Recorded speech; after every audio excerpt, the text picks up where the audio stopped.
Righto. Well, look, kia ora, good afternoon, everyone. It is good today to be joined by, I think, our sartorially sharp Minister Tama Potaka.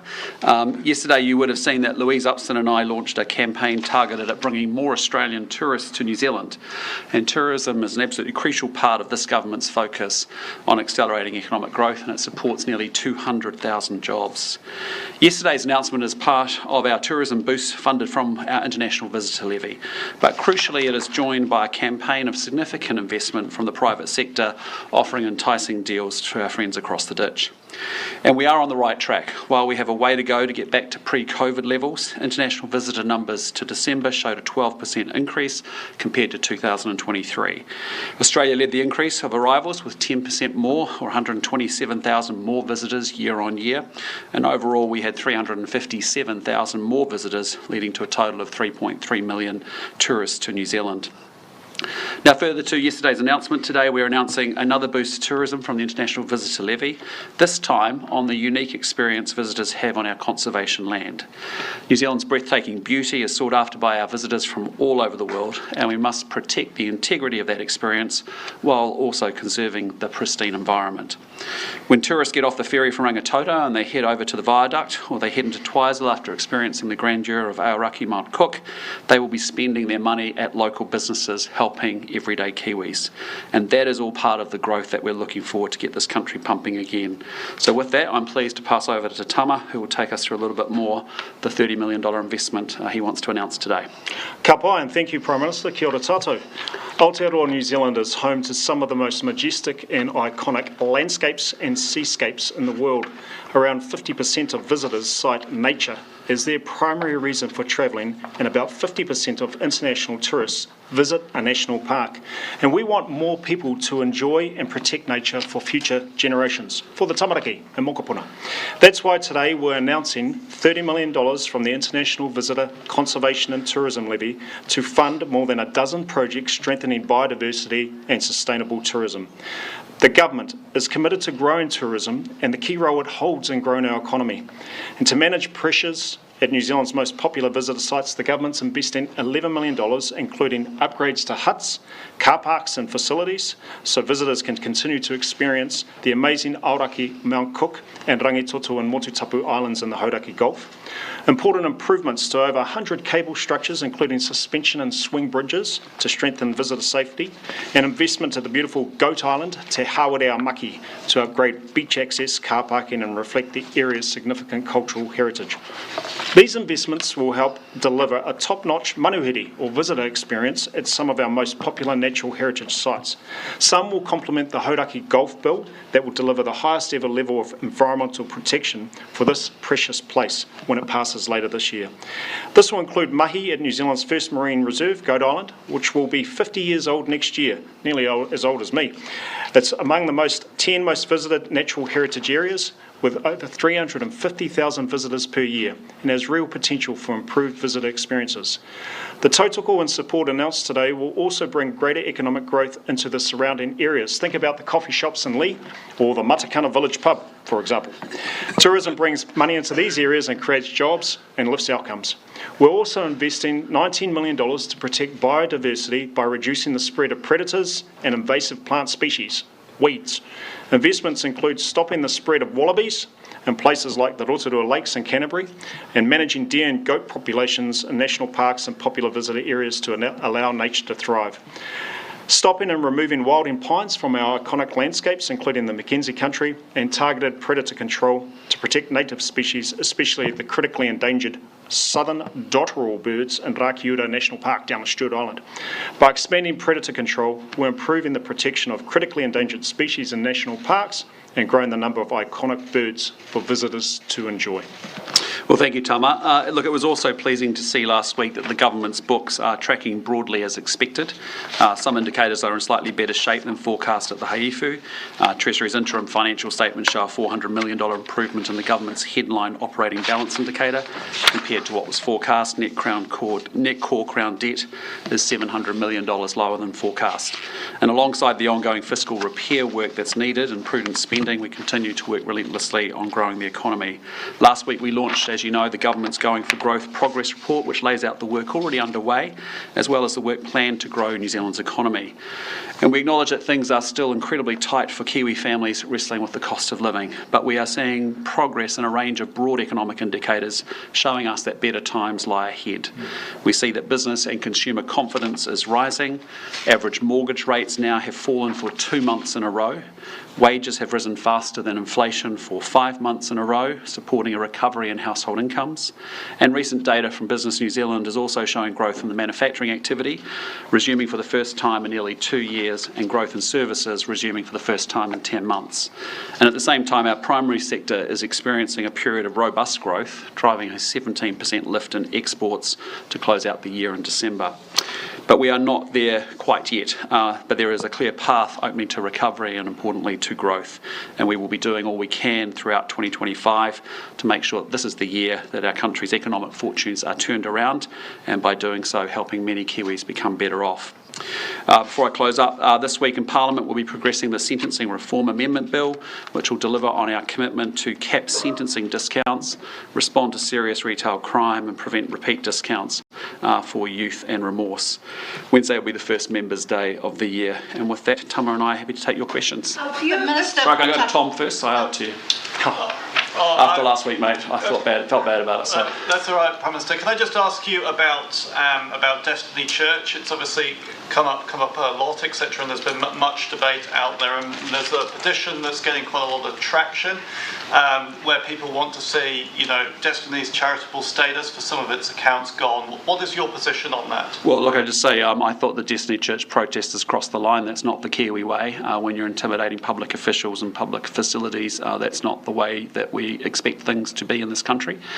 We expect people to have free speech. We expect them to protest peacefully, but also respectfully.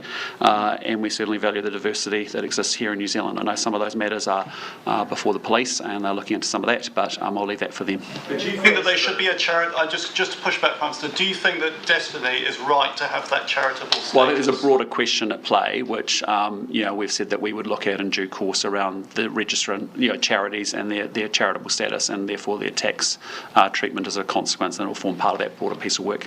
Minister Portaka. Sorry, go down. Yeah, sorry. Minister Portaka, congratulations on the kaupapa. So how important is the strategy to ramp up pūrākau Māori, meaning reo Māori, in those rohe, in those wāhi, as an added value attraction to tourists to those wāhi, because that's what they're also going to be looking for? Yeah, I think some of you might recall last Friday we announced the Māori Tourism Report and the absolutely fantastic contribution that Māori tourism is adding to the country, really nearly 15,000 jobs and $1.2 billion of productive GDP. And many people flock to New Zealand, not only because of nature, but our culture, not just Māori culture, but Kiwi culture. So those stories in places like the Hauraki Gulf, I think, are very meaningful and add value.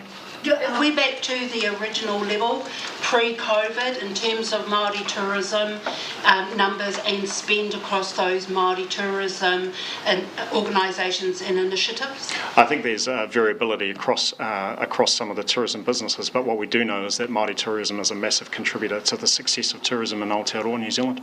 Nature is our biggest draw card for international tourists. Why are we looking at mining on conservation land? Well, again, what we're saying very clearly is we've got stewardship land, which is land to be classified. It is a variable environmental value. Yeah, some of it will be of high environmental value, others less so. And in a world where we actually need to be able to grow this country, we're open to looking at what we can do on that sort of land. But obviously, stewardship land needs to be classified first and foremost. Are we sending the world about our conservation estate if we're willing to mine it? Well, I just say to you, there are very few countries in the world that have 35% of their land's mass tied up in a conservation estate.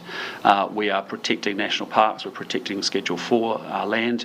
What we're talking about here is doing some activity on stewardship land that is of low environmental value, and that's entirely appropriate in order to get the benefit economically for those people in those communities. Ads that you released yesterday, it said sale now on. Where is the sale? Well, there's it's partnership with airlines and also with the accommodation sector, who have got deals about to flood as they go into the shoulder season around autumn. Were they happening already, or did the government? No, it's facilitate basically them, the or- government's put in about $500,000, as you know, to have a very bespoke targeted campaign to get Australians here over the shoulder season. We've partnered with private organisations, whether it be accommodation sector or airlines.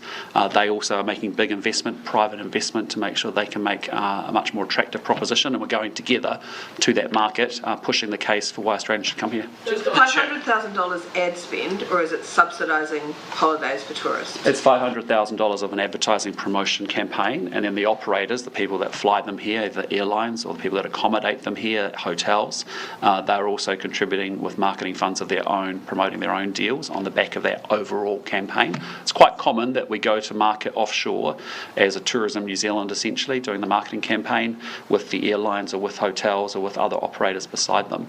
The exciting thing there is that actually it's about every dollar we spend, we get about $18 back. We hope to make about $12.5 million of extra spending that wouldn't have happened as a function of that campaign by working together in that way. So is any of that $500,000 actually going towards subsidies of flights or subsidies of No, hotels? it's going purely into marketing campaign to Australians to make them aware of New Zealand and get up their list of priorities of where they might take their next holiday. But in conjunction and in partnership at the same time, the private sector here in New Zealand that's involved in the tourism sector is also putting together their own deals. To make Just on health, there was a story in the New Zealand Herald today. Just on health, a story in the New Zealand Herald today around the woeful ED statistics across the board. There's obviously been a number of senior bosses that have left Health New Zealand in the past week. Are those resignations connected with these statistics, basically, that are coming out that the government, I would assume, are pretty unhappy with? No, they're decisions for individuals to make in their employment with the Ministry of Health or with Health New Zealand. I don't think it's any secret, though, that this is a government that's spending $30 billion almost on healthcare every year.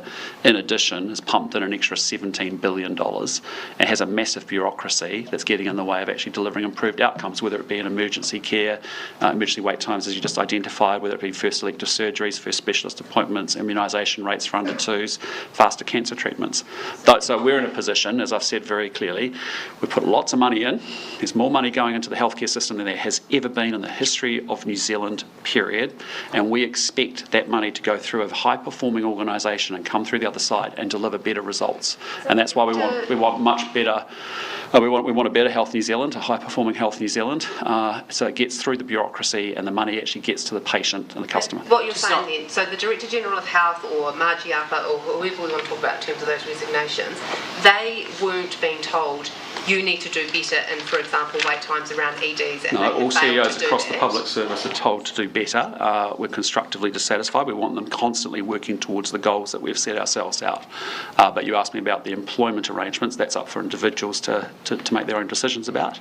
But we are being really clear with the system. We have put a lot of money in and we expect results out of that system. And what we do not expect to have is the bureaucracy getting in the way of that money not getting through to where it needs to get to. But you're not getting results, so you effectively are saying that those bosses were not delivering. Well, what I'm saying is the system's not delivering. It's letting down our doctors, it's letting down nurses, letting down our patients. Neither at the top of the chart, right? Right. Well, they're not there now. Yep. You're reforming the Public Service Act. You're reforming the Public Service Act as part of the Coalition Agreement Act. As part of those reforms, are you considering giving yourself as Prime Minister or the Cabinet the ability to directly make public service chief executive appointments? Again, we'll talk about those changes in due course. I'm not going to get into that today. Yep. Would you like that power? Would you support giving yourself that power? I just say to you, we're not going to get into that conversation today. That hasn't been a focus of my conversation. Yeah, sure, I understand the Australian model, and I know that well. But what I'm saying is, with respect to the public service, what we expect is efficiency, delivery, a fixation and a focus, as you heard in Judith Collins' remarks to the public sector CEOs, about thinking about the New Zealand public as customers and how they are best served and how they make it easier. Can you rule out Cabinet or the Prime? I'm not going to discuss the Public Service Act until we're ready to discuss it, otherwise everything's hypothetical. You can't rule out making one of the biggest changes to the Constitution. There's a lot of changes we want to make around making sure we get better public service delivery and making sure that we update the Act to reflect that. Do you know the Australian model quite well because you've been studying it and you want to replicate it? No. Just if you like politics and you like Australian politics, you know what John Howard did when he made those changes back in the day. That's not on my agenda. That's not what I've been been talking about. What I'm talking about is making sure that we can get better delivery out of our public service. We need to make sure that is efficient, it is effective, it is delivering for New Zealanders, and it is focused on their customer, which is New Zealanders, and delivering so that when they interact with our government, it should be seamless.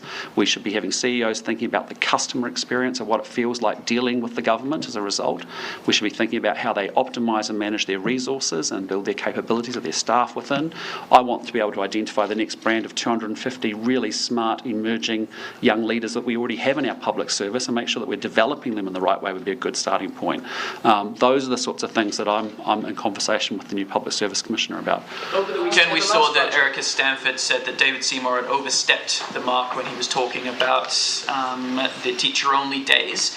What's your view of this? I mean, was this just too far from David Seymour at the time to override the Education Minister by saying these sorts of things? Well, look, I mean, both ministers work incredibly well together. One is very fixated on attendance, the other is very fixated on improving academic performance. The rules are very clear.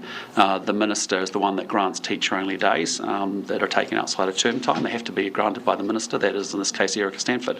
But as you heard David Seymour today say on the radio, that they're on the same page, and so I'm not worried about that at all. You say that they're working well together. I mean, are they really? I mean, there's quite a public spat that they've had on this one, and behind the scenes it's... No, they are working incredibly well together. When you think about the work that David Seymour's done around lifting school attendance by about 5 to 6 points year on year, that's a really good outcome. Go look at the program that he's put together around school attendance, the stepped approach, and how we plan to roll that through. That's been really good. And then I'd say look at the work that Eric has been doing around actually maths and literacy in particular, and those are the three things we're focused on. Get our kids to school, and I'd just say to every parent watching, you've got a responsibility to make sure you get your kids to school. It is not someone else's responsibility, it is your responsibility to do exactly that. And we're working really hard to make sure that we can do better than half of our kids being ready to go where they need to be on reading and going to high school, and we want to do better than just having 80% of our kids not where they need to be at on mathematics. So those two ministers are I'm very clear with both of them about what I'm expecting them to deliver in education. There's lots of other things to do in education, but that's the core. How would you characterise the National and ACT relationship right now, specifically yourself and David Seymour? Oh, very constructive. We've been, we're different personalities, as I said to you guys from the very beginning, in an MMP three-party coalition government. We'll say and express things in lots of different ways. We'll have our moments where we talk very directly with each other about points of difference. That's okay. That's how it should be. And we're very constructive and very focused. You had one of those conversations. Sorry? When was the last time you had one of those conversations where you had to be a bit franker with each other? Oh, well, we have them set up regularly over every sitting period. I do them one-on-one with each of the different leaders in different ways. And as I said, we had one last week. At the last budget, the Department of Conservation had $33 million, I think, of cost savings, or i.e. spending cuts. 13 million came... Reprioritisations, Thomas. From Jobs for Nature, which did programs like wallaby shooting and stuff like that. Yeah. Are you just re-injecting the money that you took out of their budget today? No, it's just about saying that any organisation is not in a perfect state. And so if you have a set of money going into an organisation, it's quite right to say, is that the best way to deliver that outcome? In this case, eradication of wallabies. We felt very strongly of all the choices that we had available, that program could be, those funds could be reprioritised and used in a much better and smarter way. But the ongoing work around pest eradication continues, and there's lots of ways in which that's delivered. The question that it begs is, what's really that different? That you're putting in 30 million today, is it really going to be different enough to drive that tourism that you're seeking? Yeah, well, when you're talking about car parks for really high under pressure experiences, tourism experiences that we want to make sure are of a really high quality and good value, and offering good value to our international visitor, that's a really good example. Was that stuff not on the schedule before, the schedule of work before? No, it's an ongoing schedule of work. Delayed because of spending cuts or anything like that? No, we're just ongoing schedule of work, but what we're making sure is that as we use some of this money to power up tourism right now, we're saying, righto, we can have targeted marketing campaigns into the Australians. Last week we can have augment that with actually making sure the dock estates in terms of biodiversity, but also in terms of the hard infrastructure is getting some investment as well in places where we want better quality huts, we need better car parks, we need better support around some of our key assets, and that work will continue. Prime Minister, the ministerial advisory group on retail crime, the chairperson has received over $95,000 in the last 6 months. Can you tell us what the taxpayer has got for that spend? where is the strategy, the proposal that the chairperson was to submit to the government, and the recommendations? What recommendations has the government implemented as a result of that pūtea? You'll see more of that announced very, very shortly. But again, we have $5,000 is a good spend of taxpayer money so far? When you've got a doubling of retail crime and it's over $1.2 billion worth of damage to the New Zealand economy, having a small group of well-established big retailers and that group coming with some proposals. For one person, and I'm just can you hear me out? What have we got for that money? Yes, and so when you've got actually a different group proposing from the front line actually what they think could be working, whether it be facial recognition cameras, whether it be a whole bunch of different things that we think we can do in that space, those findings have come through to the Minister. The Minister's looking at that. We'll have more to say about that very shortly, but I think we're going to get some very good things out of that group. That we think we can augment and make sure that we actually add to our enforcement and our position around cutting down on retail crime. So Mark Brown has returned to the Cook Islands. Mark Brown has returned to the Cook Islands and says that he expects to talk with the New Zealand government in the coming weeks. Is that a time frame that sounds good enough for you? Well, again, we haven't seen the agreement. I've seen those remarks as well. What I would say is that we need to see the agreements that have been made and the documents that have been signed, and then we'll digest that and we'll have a conversation with the Cook Islands on the next steps. But as I said before, the Cook Islands people. We have great affinity with them. There's 100,000 of them here in New Zealand. They really value being part of New Zealand. We don't want to have, we have differences here. We'll work our way through those differences. Do you know by anything he said? Sorry? Have you been reassured by anything he said? Well, until we see the documents and we digest them ourselves, and then we'll have a conversation with the Cooks. Is it good enough that you haven't seen them yet? I mean, it's been a few days since he's come back from China. We have a very close partnership with the Cook Islands. We will see them as soon as we possibly can. He's just arrived back, in fairness, back to his parliament. But we want to see those documents. We'll go through them, and then we'll have a conversation with the Cook Islands directly. Does it take too long to get them? Again, he's only just come back, and we'll see that. I assume we can send them to you. We'll see the documents, and then we'll digest them properly, and then we'll have a proper conversation. Prime Minister, do you know how many of the original military-style academy participants are back in custody? No, I just know that we've obviously completed our pilot review. There'll be some reoffending, I'm sure, but the bottom line is, and there were some really positives coming out of that report. There were also some areas for us to work on. In particular, I think the transition from the residential facilities back into community life is some work for us to do there. But there was a lot of very good things in the actual residential component as well. The Children's Minister last week refused to confirm or deny whether 6 of the 9 are currently back in custody. I'm not going to get into individual cases. It'd be inappropriate for me to say that for privacy reasons. Is it getting too embarrassing for the government to talk about? No, this? Because a few months ago you were. It's about respecting people's privacy, Benedict. That's what it's about. But all I'm saying is we put together a pilot program. We got a lot of good feedback on some aspects of it. There'll be areas to improve on it, particularly as we shape for the piece of legislation that we've got coming through the House. And importantly, we're not going to give up on these kids. We're going to keep trying. Then we're going to give them, they get a choice about what happens to that after that and as to how they choose to live their life. But these are some of New Zealand's most persistent, serious young offenders and criminals, and we're going to give them a shot and an opportunity to turn their lives around. In December, though, the Minister was telling us, hey, one of them's got a job, another one's about to start work, 6 are in education. These are real positives, she was saying. Now that there's bad news, you guys are saying we can't talk about it because of privacy. I don't know the detail of individual cases, and it would be inappropriate for me to do so. That's what I'm saying to you. I'm saying we said we'd do a review of the pilot. It is a pilot for that reason. What can we learn from it? What works well? What doesn't work well?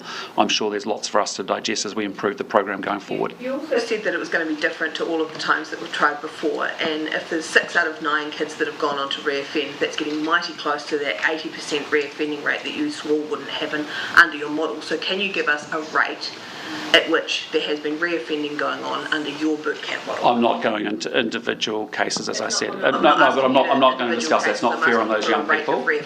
Not fair on those young people. But what I can say to you is we are going to keep trying, because these are serious, persistent young offenders, and we know if we don't make a powerful target intervention by trying to do something different, and we just let them carry on with the way their lives are going, we're not changing the trajectory of those lives. That's a real shame. It's up to ultimately every individual gets to choose how they live their life. That's up to them to make that decision. But these young people, for the first time and many times, have had outstanding mentors. They've had psychologists around them. They've had social workers around them. They've had lots of opportunity, and some have responded very well. I appreciate some won't, but that's just how it goes. If the government is going to take children and put them into an environment like this, do you not think it deserves some public accountability as to the results of that program and what the rate of reoffending is and if it's working or not? Yeah, and what we'll do is, and we'll be looking at it compared to current youth justice facilities and how that works. One of the positives that came out of the pilot review, I remember, as I flicked through, was saying that, there wasn't actually any, child-on-child violence, which is a very common factor within the youth justice facility. So something we did right tell there. Us that, and you can't tell us something we did. reoffending. No, I'm talking in the macro. I'm not going to talk specifics around individuals that may. I'm not asking for specifics around individuals. I'm asking for a rate. Yeah, and I'm saying to you, I'm not talking about individuals and their personal circumstances for privacy reasons. I'm talking about things in the aggregate to say to you that there were things that we did really well, that were actually good learnings that, when we compare to how we normally run youth justice facilities. And on the other hand, there'll be things that we can improve, and we'll continue to keep working at it. Will we ever know that rate? Sorry? Will we ever know? Well, we're going to continue to work at it, but I'm not going to talk to you about individual cases. Will it be where published people have anywhere? Will reoffended. the minister say it? Will you say it? We've just received a pilot review, high-level review, as we said we would do. We're digesting that. We'll make sure that we look at what we can improve. There are things that we know already about having longer length residential facility time, which would actually be more useful. We know there's more work, I think, for us to do on the integration back into the community, making sure that we get that set up in the right way. So there's going to be constant improvement, but what we're not going to do is give up, and we're not going to actually give up on these young people, because they deserve a shot. You say it wouldn't be fair. You say it wouldn't be fair to discuss the individual cases. Yeah. What's changed since the end of last year when the minister and Oranga Tamariki was speaking about individual cases? Well, they may well. I'm just saying, as Prime Minister, it's inappropriate for me to talk about individuals' circumstances that may impinge on their privacy. It was a small cohort of kids, and I want to make sure that they are protected. I'm being very upfront and saying there'll be things in the review that we got right and things that we can do better on. But there's a lot that we got right, which I'm really pleased about, and there'll be some things that we can improve on too. Prime Minister, net migration is falling at the moment. What are you doing to keep New Zealanders in the country, not just in the future where you talk about economic growth, but right here at this very moment? Yeah, look, net migration this last year was, I think, 47,000. Last year in 2023, under the last administration, it was 43,000. What we have to do is the work that we have, which is that we have to make sure we rebuild this economy and lower the cost of living for New Zealanders. They want, people living in this country want to know, if I work hard, I can get ahead. They need to know that they're actually safe if they're out there in their communities and their businesses and their homes, and that's about restoring law and order, as we've said. They need to know that their kid going to a New Zealand school is going to be competitive with the same kid sitting in a Singaporean or Australian or a Canadian school. They need to know that actually their parents can access quality, timely healthcare when they need it, and themselves as well. So that's why that's the mantra. Our responsibility is to build the proposition of the country so that people actually choose to stay here because they can see a future for themselves and for their grandkids, and that's what we wake up each day trying to do. What would you like to see net migration at? What level would you like to see net migration at? Well, it's very much linked. Net migration is very much linked to what's going on in our broader economic cycle, and also what's going on in our broader infrastructure planning and delivery as well. And as I've always said, immigration, economics, and infrastructure have to actually be coordinated in order to deliver. If you don't do that, you lose the social licence for immigration in general amongst the population. And I think we've done that balance pretty well over a number of years in New Zealand, and we'll continue to do so. But so there's no set number. It's essentially just saying we've got to work hard to make sure that New Zealanders can see that there's a future for them and their kids and their grandkids here. And we understand. Australia is a wealthier country. 30 to 40% wealthier than New Zealand. On a per person level, and as a result, our job is to make New Zealand a much more compelling place and to grow our economy so that people think if they work hard, they can do well here. Minister Portaka, pehe o whakaro I roto I te reo Māori koa. I whakahokia mai te pire o rākau I roto I te whare āpōpō. Pehe o whakaro o tērā kaupapa o tērā pire. O tērā wāhi o rākau pāwai he whenua taurikura, he whenua haumako, he whenua tupuna I rere ai te toto.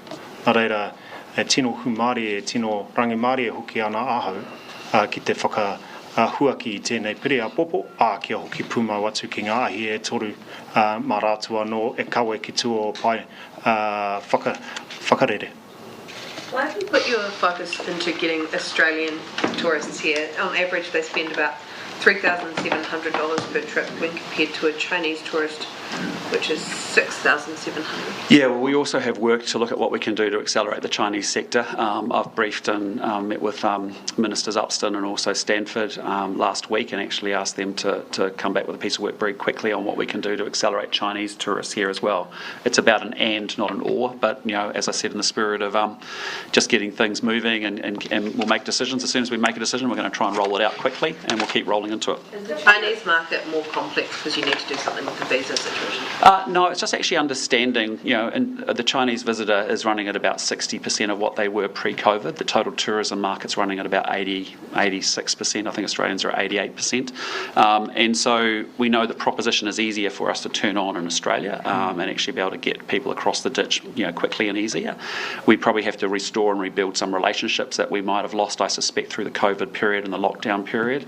There's a lot of wholesaler relationships that actually end up making those visits sort of come together and work. And so that's what I've asked both Ministers Upston and Stanford to work together to come back to me very shortly with a package of what we can do to accelerate Chinese tourism as well. Are you changing those visa settings? Sorry? Are you everything's on the table. Yeah. So visa-free travel? Well, everything's on the table, but again, in fairness, the way we work in our government is, we had a meeting in my office about what we're going to do and a clear brief, and they'll go away and they'll come back and then we'll pick it up from there. So just on the Cook Islands situation. Sorry? Just on the Cook Islands situation, in March 2023, revealed within OIA that New Zealand had no problem with the Cook Islands establishing independent relations with the US and encouraged them to grow those international relations. But is there a double standard now that they've signed the agreement with China, the Cook Islands? Is there a double standard from New Zealand's part? No. The issue here is, as we've said, look, we've got a good relationship with the Cook Islands and with the Cook Island people. That's great. But we have a genuine difference here because under free association, under our constitutional arrangements, we have clear there's rights and responsibilities, and we have a responsibility around defence, foreign affairs and security. And when we have those kind of conversations, we expect them to be very transparent about what is going on. So, a passport proposal, for example, for a state, for a country that's not a state, is in the way by virtue of its constitutional piece, where it's Cook Islanders are citizens of New Zealand. If you want to go down that pathway, well, then the bigger question is, well, does the Cook Islands want full separation from New Zealand, therefore not to be New Zealand citizens? And that's where that conversation leads to. You can't just decide you're going to go off and have a passport because that is not consistent with the constitutional arrangement of that country. So that's why you saw us talk about that issue. And the same here. The issue is, look, we've been encouraging the Cook Islands to. We've been very supportive even in time of our government. But what we expect is transparency and upfrontness about what's going on and what's been proposed, because we do have obligations around defence and security that we need to make sure are well managed. Prime Minister, in the weekend you said that you were tackling gangs. Because they intimidate and because they're criminals. Because they're criminals. They cause a quarter of our violent crime in this country. Correct. Yeah. Absolutely. So will you now put Man Up on that gangs list, because that's exactly what they have done to a community in West Auckland. They intimidated, and now there are police complaints of assault. So they are doing exactly what you are saying the government is cracking down on. So will you now put them on the gangs list? Well, let's be clear. Criminal gangs, 1/4% of the population, driving 1/5 to 1/4 of all violent crime in this country. Serious issue. Organised crime, criminal gangs, big issue.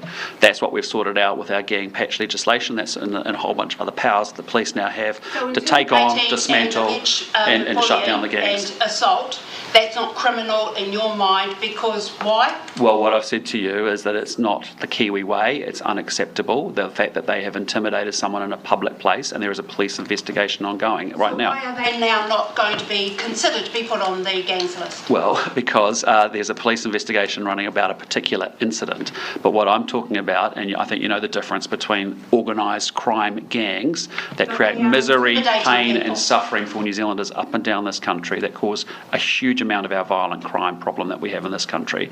We have zero tolerance for that, and we're smashing them. We're going to take them down. Just on that Cook Islands question again, yes. Can you just be a bit more explicit? What is the difference between the Cook Islands forging a closer relationship with the US and with China? Well, what we've heard about is it's the nature of those agreements, which we don't know anything about, and that's what we want to be really clear about. We want maximum transparency between two good friends, and particularly a country, what's called a realm country, that is actually has a constitutional arrangement with New Zealand under 2001. You would have seen Helen Clark's remarks saying, yes, we're on the right course here. That is the arrangement under the 2001 joint declaration that we have. There are details known around, Sorry? There are some details known around that Mark Brown is seeking greater participation from Chinese organisations in deep sea mining exploration and such. Those kind of aspects particularly concerning to New Zealand. Our genuine issue is that we don't, we're not going to get ahead of ourselves. We actually haven't seen what has been signed, and so in fairness, we're just highlighting we have a difference. It's okay. We have differences with many countries that we are friends with, but we need to be able to work our way through these issues. And until we see those agreements, and then we can respond and digest them, and then importantly have a conversation with Mark Brown on the Cook Islands, that's our next steps. Your understanding that the New Zealand government at the time was fully briefed on the US? I'm not aware of that. That's a question you need to ask the Foreign Minister. Yeah. So this 18-year-old that was about to be, just in the case of this 18-year-old that was about to be deported to India, that's obviously on hold at the moment. In your mind, is this the law working as it should, or will we continue to see more cases like this, having to go through this system, slipping through the cracks in this way? Well, look, again, I'm not going to go into the individual circumstances of this case. I understand the Associate Minister is now looking at that, and obviously Immigration New Zealand officials make a lot of those early decisions, as has been the case here. And I really can't, in fairness, I need the Associate Minister to be able to review it and to make his own decision. Okay. Just two topics quickly, if I might be so bold. The first, in tourism, obviously a huge part of your economic growth plan. What feedback have you had from whether it be the tourism sector or local councils about the need for more money from the government when it comes to helping out with infrastructure, with the fact that, if you're going to push hard on tourism, which you're clearly doing, you're going to have a lot more people come in, and we're still trying to recover post-COVID, etc. Queenstown raised it as an issue very early on, a few weeks back. Yeah. What feedback are you getting on that? The tourism sector is at 88% of what it was 6 years ago. So, to be honest, worse though. Yes, Joe. Just to be clear though, if you're a tourism person in a tourism business, and your income is only 88% of what it was 6 years ago, in spite of high inflation and a whole bunch of other pressures that you've got on your feet, I can tell you the tourism sector, and we had many of them with us on Sunday, are actually very, very united on let's get our numbers back to 100% as a minimum, as a starting point. Separately, the ongoing issue around infrastructure. By the time we have a 30-year infrastructure plan, the NIFCO company architecture that we've set up in place, the city, the regional deals, plus Invest New Zealand, and a government that wants to actually do a much better job on master planning infrastructure versus the chaotic ad hoc way it's been managed in the past, and particularly around mixed-use infrastructure where we know we've got tourism pressure points. That architecture is something that hasn't existed, and that will help us as we go forward. But for right here, right now, it's pretty tough to go out to the tourism sector when they have other countries that have bounced back to 110, 120% of pre-COVID levels, and New Zealand's a laggard sitting there at 88% when it has a great tourism proposition. You raise the right here, right now. Yes. And infrastructure, we know, takes time to build, and those relationships, the city, regional deals, etc., are going to take time. So what do places who are about to potentially have a big flood of whether it's Australian, Chinese, US tourists coming in as we push for more to come in, who are way behind when it comes to infrastructure, those communities, what is the short-term fix for it to be sustainable in those communities? In the short term, we have capacity in our system by virtue of only being 85 to 88% of where we were previously. So in the short term, there isn't a pressure point. I get the point about the social licence of tourism, the importance of mixed-use infrastructure, all of those thoughts. But if you just think about what we're doing, say, in the Queenstown region with a massive roading package going into Queenstown, which we've already pre-announced, as part of the $33 billion going to the transport plan, we know we've got infrastructure investment work to do. But again, going back to an intellectual conversation at a point when we haven't even got the New Zealand back to where we were 6 years ago, it's pretty pathetic and pretty hopeless. So we've got to do that job first, and then we'll worry about the other more interesting issues later. The other topic, Erica Stanford put her personal view out there in the Q&A interview on Sunday about the foreign buyer ban, and saying that for the golden visas in particular, that stream of work, she would like to see those investors being able to buy a slice of New Zealand paradise. where is the conversation at with the coalition on that, and is your personal view that for the golden visas they should be able to buy property in New Zealand? Well, you know the National Party view, and you know there's been a historical New Zealand First view, but I think there's a very good compromise and a good way through that, and our conversations are ongoing, and as soon as we have something to say about it, we'll share that with you. You said historic. All right, thanks. Compromise happening. Sorry? You said historic, that implies there has been compromise that has happened. Well, I'm just saying to you, we had a position going to the election. New Zealand First had a different position. In a coalition agreement, we couldn't progress that. Having said that, there's ongoing conversations, sensible conversations taking place to say, look, we know we've got to power up investment. To be honest, foreign buyers and housing's a piece of it. It's not the major piece. There's lots of other big pieces to it that make incent capital to come to this country, and that's why we've got the Investor Summit. That's why we've got Invest New Zealand. That's why we've created the National Infrastructure Funding and Financing Company, so that we've got the mechanisms to actually get in place a lot of get that capital connected to those opportunities. Of course, housing is a part of it, but as we've said before, ongoing conversations, and as soon as we have something, we'll talk about it. Is it just about raising that price ceiling from, say, Yeah, not going to get into it now. That's all hypothetical. When we're ready to tell you, we'll tell you. All right. To be clear, just to clarify, sorry, you're only talking about it at the moment for that particular set of work. You're not looking at doing a deal with the coalition partners beyond the golden visas. What we've got is we've got all parties in the coalition very fixated on making sure we get more investment into New Zealand, more capital into New Zealand, and we've got good positive conversations happening between the parties on different policies around that. That's what Erica Stanford said. She specifically said that it is a roadblock if people can't buy property here. That her personal view was that for that stream of work, the golden visas, that they needed to have the ability to be able to buy property here, and that those conversations are ongoing. So I'm just asking you, are you only looking at it, the foreign buyer bit, for that particular visa, or are the conversations you're having with coalition partners more broad than that? We have broad conversations, including that component part around housing, but we also have other bits, as we've alluded to before, around other aspects that makes investment easier to be done here in New Zealand as well. It's a piece of it. It's not the only thing that's going on, or the only conversation going on. And so, we've got good conversations, positive conversations. We're all aligned on wanting to get more investment into New Zealand, and we'll work our way through it and make sure we get to a good place ultimately. Is the tax still live? Is the foreign buyers tax still live? Again, not getting into it. When we have stuff to announce, as you're seeing over the course of this last few weeks, we announce it as quickly as we possibly can. Is it about just addressing that one problem, or is this about revenue gathering? What we have is a good positive conversation going on, but we also have it on a number of other areas beyond just houses as well. Putting any pressure on the Public Service Commission to release their inquiry into the personal data? Yes, I understand they'll have something to say about that very, very shortly. Yes. Asking them to get out? No, it's been important to me that they actually follow a good process, and particularly when we've had a shift of a new public service commissioner coming on board, it's really important that the findings are well understood, because what I'm actually interested in is whatever the findings are, well, what are we going to do differently as a consequence of that, and how will that new public service commissioner get that embedded into the public service, anything that needs to change. So I know it's been delayed, and I appreciate your patience with us, but I'd sooner get it right than fast, and in this case I know it's very imminent and short. Okay, Mr. thanks so much. I do believe that I have heard that you are fully behind Tūhourangi Kapahaka as the winners of Matatini 2025. Can you confirm that you're 100% behind them winning? I'm 100% behind everyone taking an interest in attending Taranaki in the next couple of weeks, and I'm very supportive of the Waikato groups, particularly Te Pai. And can I just say, what a great win from the Crusaders, because I won't sit on the fence like Tama on supporting who I support, and I support the Crusaders, and didn't they do well against the Hurricanes? And I just say, in the spirit of our slogan for Australia, everyone must go, and with that we must leave you. Thank you so much. Ka rite.